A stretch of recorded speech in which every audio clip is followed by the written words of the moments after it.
What's up, fellow Grey Mains? Do you fancy slaying beasts? Then you're gonna want this Chillfallen Sword. Keep watching and I'll show you how to get it.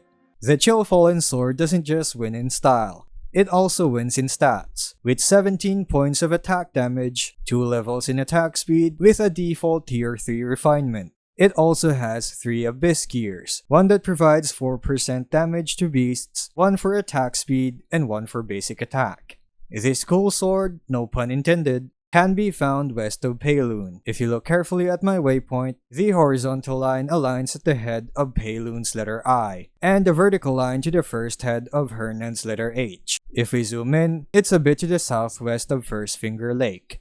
Now when you're there, just walk into the gorge. Move deeper inside until you find yourself in a large clearing. What we're looking for is just straight ahead by a dark corner. Now don't worry, I'm sure you're gonna think that something's gonna jump you here, but no, it's totally safe. When you reach the other side, look for a corpse leaning on the wall, and you'll see the sword shining against the darkness. Pick it up, and you just got yourself a baddie. And that's all of it.